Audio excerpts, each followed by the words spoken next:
Atenção, Campina Grande, eu sou Darrell de Márcia. E eu sou Márcia de Dar. Nós seremos casados e felizes para sempre. E a gente vai estar aí com você dia 1 de junho, lançando nosso novo livro. Aí na Igreja Congregacional do Calvário. Então não perde por nada, a gente vai estar espalhando amor, convida todo mundo. Que Jesus abençoe ricamente a sua família. Segunda-feira, dia 29 de maio. Estamos iniciando a semana e mais um programa nesse dia que Deus está acrescentando à nossa existência. Para aqueles que não sabem, hoje celebra-se o dia do geógrafo, do estatístico e também o dia do sociólogo. Queremos informar a todos que ontem tivemos o encerramento do nosso 23º Simpósio da Família, conforme havíamos comentado aqui. O pastor Calvino, que seria um dos oradores no encerramento, não pôde estar conosco, mas contamos com a participação do pastor Wellington, que foi uma bênção pela manhã, durante a EBD, e à noite o encerramento com a missionária Edileuza Veras. Foi uma bênção, marcou realmente esse 23º Simpósio, que teve como tema, o título foi Família versus Ideologias, e foi uma bênção. Muitos irmãos, muitas famílias me procuraram depois parabenizando a realização deste mega encontro, em que tivemos a oportunidade de trazer mensagens alusivas a toda a família.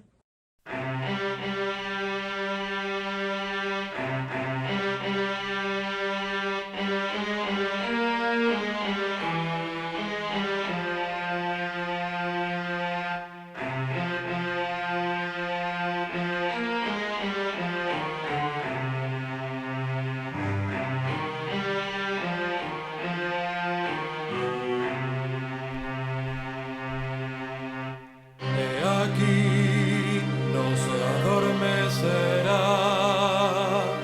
ni dormirá el que guarda a Israel. He aquí no se adormecerá, ni dormirá el que guarda a Israel. He aquí no se adormecerá, ni dormirá el que guarda a Israel.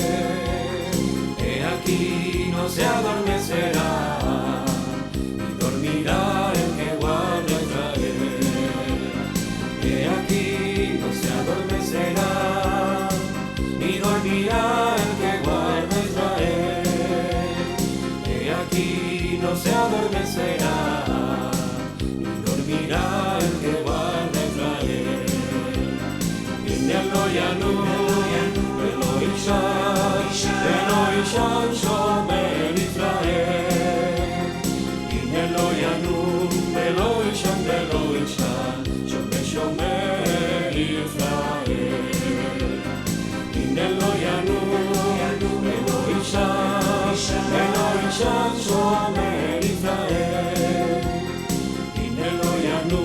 velo ishan shomer Israel.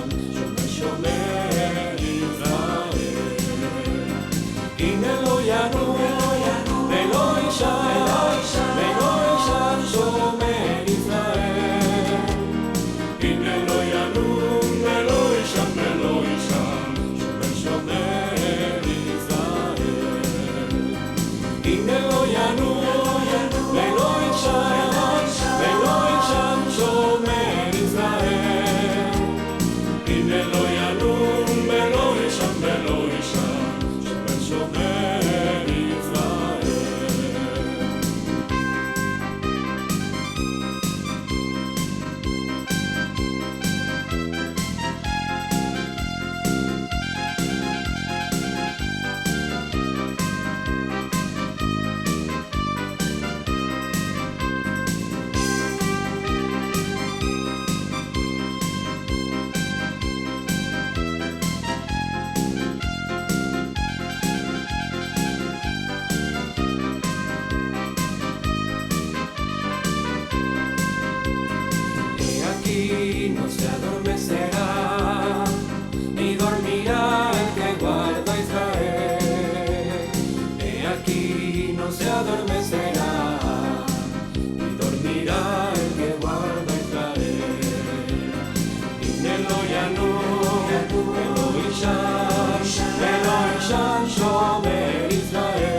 Por isso, deixará o homem pai e mãe e se une à sua mulher, tornando-se os dois uma só carne. Então perceba que a família não aconteceu simplesmente, ela nem se desenvolveu com o tempo dentro apenas de um contexto social. A família não partiu disso, a família foi planejada.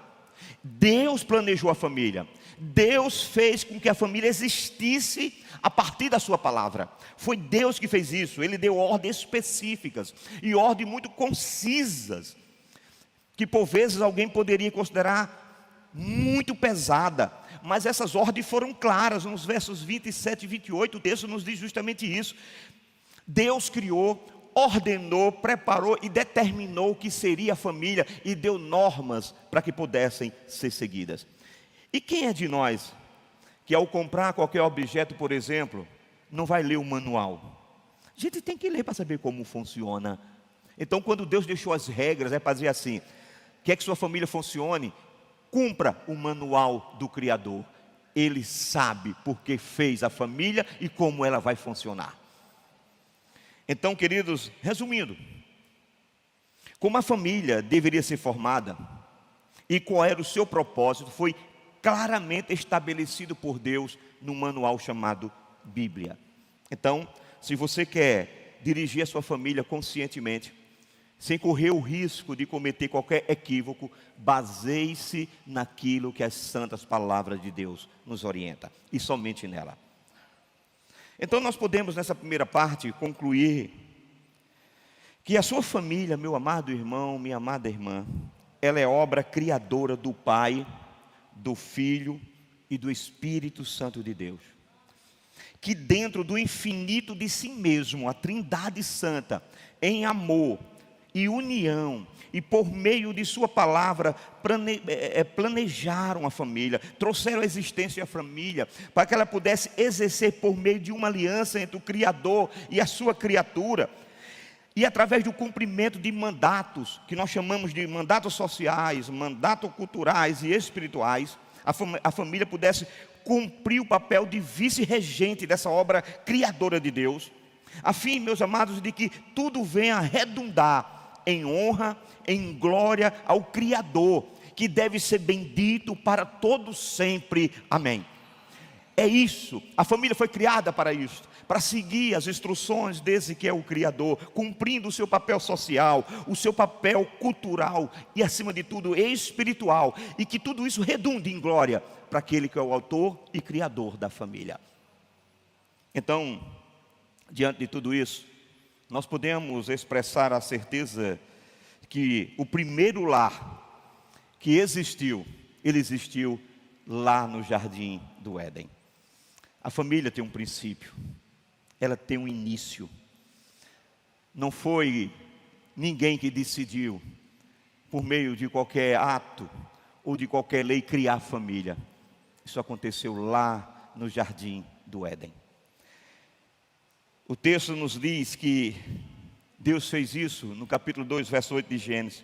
Então plantou o Senhor Deus um jardim na banda do oriente do Éden, e pôs ali o homem que havia formado. E o verso 15 diz: tomou, pois, o Senhor Deus o homem e o pôs no jardim do Éden para governar e lavrar. Então, queridos, o lar foi assim preparado, estabelecido por Deus como um lugar de bênção e um lugar de felicidade. Afinal de contas, ele foi criado, ou a família foi criada dentro da perfeição de um jardim. A responsabilidade do homem naquele momento era cultivar e guardar o seu lar. Nós, como sacerdotes do nosso lar, e eu aqui me refiro aos homens diretamente, precisamos entender que esse mandato aqui não cessou. A nossa família continua sobre a nossa responsabilidade de cultivar e de guardar a nossa família como sacerdote do nosso lar. O papel do sacerdote continua sendo aquele mesmo lá do Velho Testamento, no que se refere ao nosso lar. Um pai, ele é sacerdote do seu lar no sentido de que ele tem que apresentar a sua família diariamente no altar do Senhor. Pai, nós que somos pais, devemos apresentar a nossa esposa todos os dias diante de Deus. Temos que apresentar nossos filhos todos os dias diante de Deus. Isso é incumbência do sacerdócio que Deus colocou sobre a vida do homem. E às vezes a gente abre guarda disso. A gente abre guarda disso e acha que a mulher tem que fazer isso.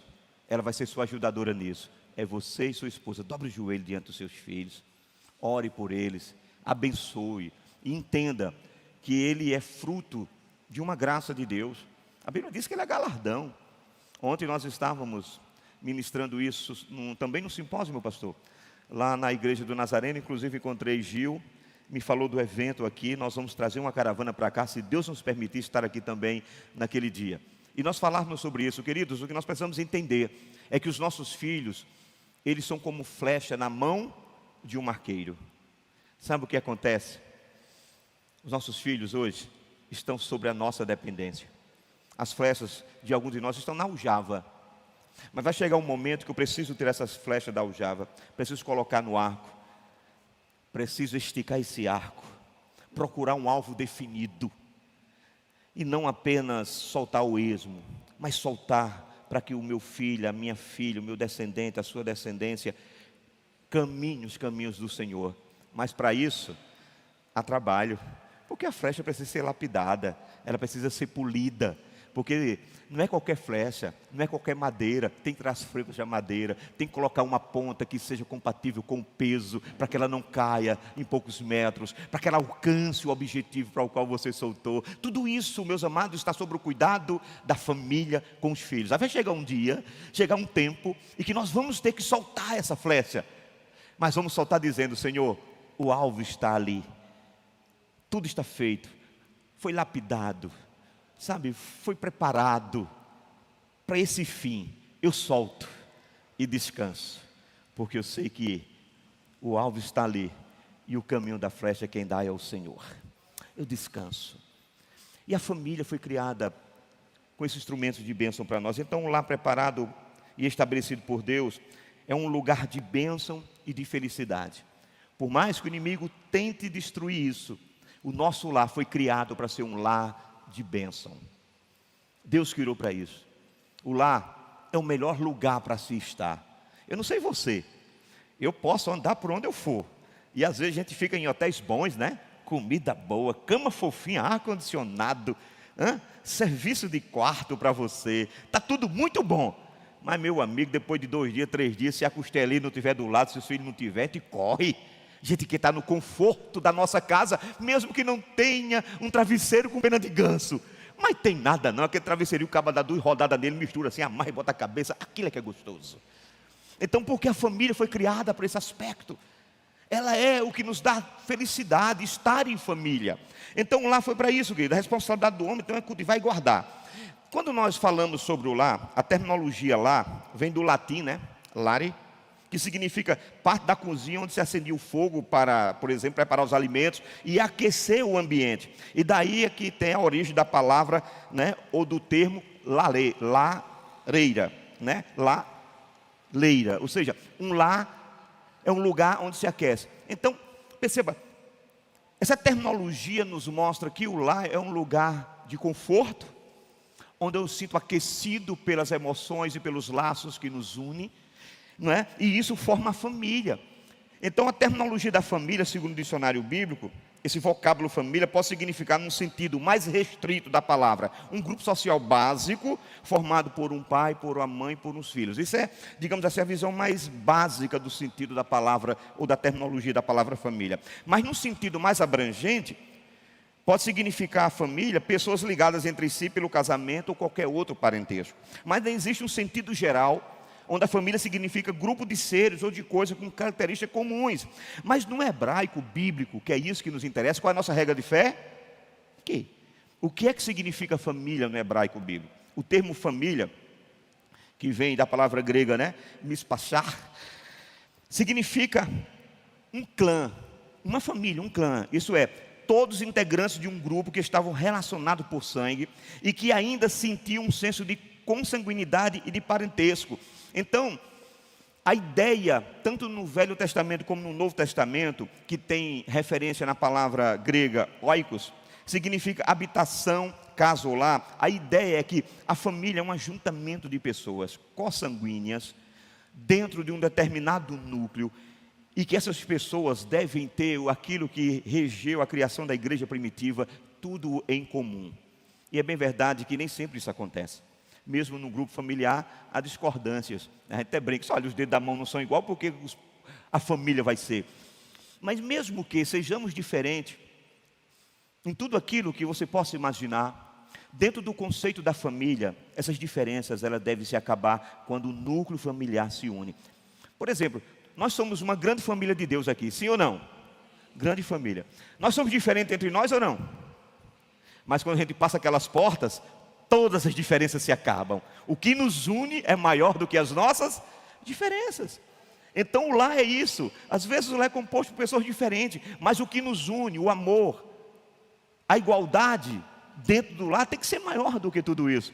Por isso não existe lugar melhor para exercitar algumas coisas do que a família. Se você sabe perdoar dentro de casa, você perdoa fora. Você perdoa na igreja. Se você ama dentro de casa, você ama na igreja, você ama na sociedade. O inverso talvez não funcione. Você pode amar na igreja, mas se o seu amor estiver apenas dentro dessas quatro paredes, não vai funcionar quando você chegar em casa. Então a ideia de família, em todos os aspectos, é esse grupo de pessoas que devem se amar, que devem entender por que eles existem, e que o lar é o lugar mais feliz, preparado para o homem. Porque para nós hoje, eu quero depois entrar nesse detalhe aqui, nós vamos ter que voltar um dia para a constituição de um novo lar. Haverá um lar eterno. Haverá um lar eterno. E nós precisamos passar por este lar temporário, do lado de cada eternidade, com a mente de que o reflexo lá dos céus tem que estar hoje na minha casa. Porque eu não vou poder levar reflexo da minha casa para os céus, mas eu preciso pegar reflexo do que vai ser o meu lar eterno e jogar no meu lar terreno, porque assim eu vou ter paz.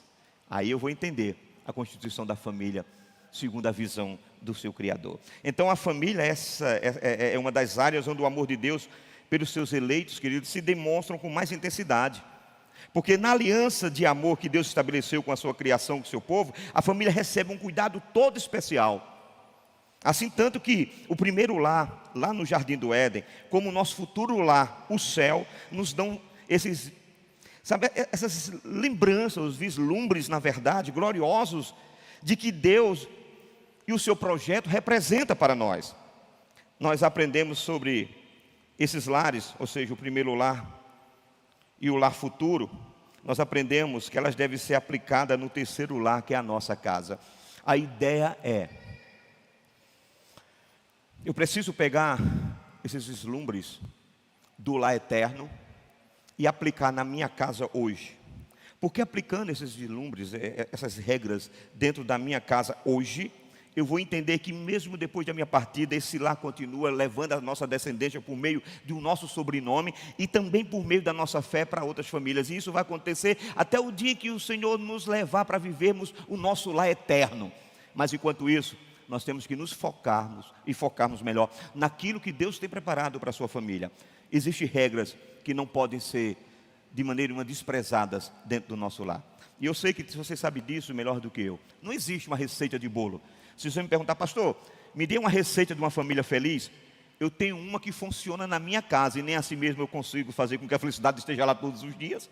Eu não posso passar para você, mas eu posso dizer o seguinte: busque aqui, irmão, você vai encontrar aqui, porque isso aqui funciona tanto na minha casa como nas suas. As minhas regras funcionam na minha família. Essas daqui, se colocadas em práticas, funcionam em todas as famílias sobre a terra. Essa. Então, nós vamos ver justamente como é que funcionava o lar lá do jardim. O lar do jardim era um lugar de graça. Depois de chamar a existência da criação, o Deus Trino, criou o homem e a mulher, a sua própria imagem, é o que nos diz o verso 26 do capítulo 1 e o verso 7 do capítulo 2. Então, por ser criado à imagem de Deus, o homem tinha a capacidade de viver em comunhão com Deus. O homem podia viver face a face com Deus. Ele tinha perfeita comunhão com seu Criador. Mas veja, após o ato da criação, Deus pronunciou a bênção que para mim faz toda a diferença em duas palavras. Depois do ato criador de tudo, Deus sempre dizia: isto é bom, é bom, é bom. Mas quando Deus criou o homem, Ele disse: não é bom que o homem esteja só. Então, não se tratou aqui de um erro divino. Não é porque Deus errou no projeto ao criar o homem sozinho. Não, querido, isso aqui foi um projeto divino. Não era bom como estivesse só, porque Deus o projetou para viver em companhia. E isso tinha que ficar registrado nos anais da história, por meio da sua palavra, para nós agora. Deus nos chamou para vivermos em família. Deus não chamou ninguém para a solidão. É bem verdade que alguns, por opção, desejam e querem ser ermitão e separar-se da sociedade, mas Deus nos chamou para viver em sociedade. Deixa eu contar um exemplo aqui, bem rapidamente, só uma notazinha de rodapé a respeito de um testemunho meu. Eu sou órfão de pai desde os 2 anos de idade. Meu pai faleceu, eu tinha 2 anos de idade. Somos de uma família muito tradicional lá em Piancó, Conceição do Piancó, para ser mais preciso. Não sei, alguém conhece Conceição do Piancó aqui, não? Alguém conhece? Olha, tem um que conhece Conceição do Piancó. É benção ou não? Conhece, irmã? E é? Que maravilha. Pois eu sou de Conceição do Piancó. Para ter uma ideia, a minha família, eu digo que era tradicional, porque, pastor Bosco, meus avós eram aqueles que viviam nas fazendas naquele período, e eles eram conhecidos como a família dos Rosário. Meu avô era Severino Rosário, primo de 1º grau de Frei Fernando, que andava com Frei Damião, lembram? E aí, tanto que eu fui batizado e crismado por Frei Damião, porque o meu avô fazia o seguinte: todos os filhos que nascessem, quer seja da sua casa ou da casa dos seus trabalhadores, não eram batizados, a não ser quando Frei Damião viesse nas suas romarias. Como ele era primo de Frei Fernando, levava Frei Damião para ir para a casa dele se hospedar. E eu entrei nessa leva, fui batizado por Frei Damião, mas está tudo resolvido. Bom, por que eu estou dizendo isso? Porque minha mãe se casou muito jovem. Minha mãe casou naquela época, vocês sabem, as mulheres casavam muito jovem. Ela casou com 15 anos. Aos 20, eu nasci. Quando eu estava completando 2 anos, meu pai morre. E era uma outra realidade. Era uma outra realidade. Naquela época, uma mulher que não tivesse marido, dificilmente ela ficava na casa dos seus pais. Por mais certa e honesta que ela fosse. Mas aquilo era uma... Vou botar uma aspa aqui bem grande, por favor, me entendam. Era uma mácula para a família. E minha mãe teve que muito cedo resolver a vida dela. 20 anos com um filho de 2, e nós tínhamos aqui em Campina Grande um irmão do meu avô, que trabalhava no IPASE. Será que é velho? Alguém lembra do IPASE aí? Do IPASE. Trabalhava na ambulância do IPASE, pastor Bosco. E minha mãe veio para trabalhar com ele aqui, ele conseguiu um emprego. Eu sei que aqui tem muitas pessoas que conhecem essa região. Aqui próximo havia uma fábrica de margarina, Sambra. Pronto. Eu lembro-me que minha mãe trabalhava e fazia almoço em umas barracas que ficavam aqui nas margens aqui do Açude Velho. Na margem do Açude Velho. E mamãe veio para cá. E mamãe tomou uma decisão. Ela disse: eu não quero mais me casar. Não quero mais me casar. E mamãe não casou mais. Eu fui crescendo e cada vez que eu crescia, a dependência dela aumentava sobre mim, como filho único. E chegou um momento que eu precisava tomar o rumo, né? Ela precisava soltar a flecha. E eu comecei a me dedicar ao ministério. E a minha preocupação era: como é que eu vou agora sair de perto da minha mãe, dado que toda a minha vida, ou eu morei com ela, né? Até o ponto, quando eu me casei também, constituí meu primeiro lar, foi junto com a minha esposa e ela, que não deu certo. Não sei porquê, né? Mas não deu certo. Não deu. Mas eu tomei uma decisão muito difícil, sabe? Uma decisão muito difícil. Eu saí de dentro de casa, fui morar parede e meia, colado. Bom, estava lá. E assim se passaram a nossa vida, e ela não casava. E um dia Deus me chama para o ministério, e eu já estava na igreja presbiteriana Renascer, aqui em Campina. Mas Deus nos chamou para plantarmos a igreja lá em Queimadas, a qual nós estamos há 17 anos. E agora chegou o tempo de eu dizer: mamãe, eu vou sair da parede e meia, vou aqui para 18 quilômetros. Mas para quem viveu a vida toda dentro de casa e parede e meia, 18 quilômetros, é uma eternidade. E eu fiquei pensando no que vai ser agora. O fato é que mamãe entendeu isto, chorou, claro, me ajudou na mudança, e ela ficou lá e eu fiquei aqui. Só que havia um problema, gente. A dependência que ela tinha de mim fazia com que ela, dentro da sua dependência, sempre me procurasse, ligasse para mim. Então essa BR de Queimadas para Campina, por vezes eu fazia ela 2, 3 vezes para atender alguma demanda, algum chamado dela. E eu comecei a orar: Senhor, resolve. Não tem como mais eu ficar, né? E comecei a orar. E uma certa vez, pastor Júnior, minha mãe me liga: meu filho, eu preciso conversar com você. Oi, mamãe, pois não. Meu filho, tem um senhor aqui que quer namorar comigo. Ele está querendo falar com você. Mamãe estava com 68. Eu digo: como é a história? Deus está ouvindo a oração. Eu peguei o carro, nunca cheguei tão rápido lá em Bodocongó para conhecer esse homem. Ela me contou a história. Disse: não, é porque eu estava lá, onde fica o ônibus ali, como é que chama? Terminal? Isso. E estava lá, e eu estava esperando o ônibus, quando eu vi um senhor que eu conheço, que eu sei que ele mora nas redondezas lá de casa, entrando no ônibus. Eu não vi o número e deduzi que seria lá para a rua, né? Entrei, só que o ônibus fez outro percurso, ia para as Malvinas. Ela mora em Bodocongó ali, próximo à igreja católica. Então, quando ela viu isso, levantou-se e foi falar com o homem. Disse: vem cá, moço, o senhor não mora na rua tal, ali próximo? Isso. É porque eu vi o senhor pegando esse ônibus, não atentei para a numeração do ônibus, nem o destino, confiei no Senhor e entrei. Ele disse: não seja por isso, eu estava indo para a casa das minhas filhas Malvinas. A gente para agora, pega o Uber, vou deixar você em casa. Ah, Deus lindo, oh, maravilha. Fato, Deus me deu o privilégio de poder realizar o casamento da minha mãe. Fazem 15 anos que ela está casada, um amor lindo. Eu disse para ela: está vendo, Deus não fez ninguém para a solidão, meu amor. Então, quando Deus criou a família, foi para que pudesse acontecer isso na vida do homem, quebrar essa solidão. Não é bom que o homem esteja só. E Deus fez essa esposa, companheira. Esses eram os princípios do jardim, lá no Éden, uma família criada. Deus abençoou, disse para aquele casal: frutificai-vos, multiplicai-vos, enchei a terra, sujeite, domine. Tem coisa mais linda que uma grande família? Espero que você tenha sido profundamente abençoado através da palavra ministrada pelo pastor Erivan. Queremos lembrar a todos que no próximo dia 1º de junho, a nossa igreja estará recebendo a visita do casal, o escritor Heldmar e a sua esposa, que estarão lançando o livro de autoria de ambos, o qual tem como tema: Não crie filhos para o mundo. Nós ouvimos muitas palestras durante esse 23º Simpósio da Família, prevenindo muitos pais para que tenham o devido cuidado para que os seus filhos e a família não venham se enveredar por ideologias. Portanto, você não pode perder. Para aqueles que desejarem fazer a sua pré-inscrição, durante a semana no horário comercial, você pode entrar em contato pelo fone 3341-2962. Você vai agendar e fazer a sua reserva com a nossa secretária, irmã Adriana. Portanto, não deixe de comparecer e de prestigiar o lançamento deste livro, que será uma bênção. Agradecemos a todos que estiveram conosco. Esperamos em Deus estarmos juntos amanhã para a realização de mais um programa Opção para a Vida. Tenham todos um bom dia e a paz do Senhor.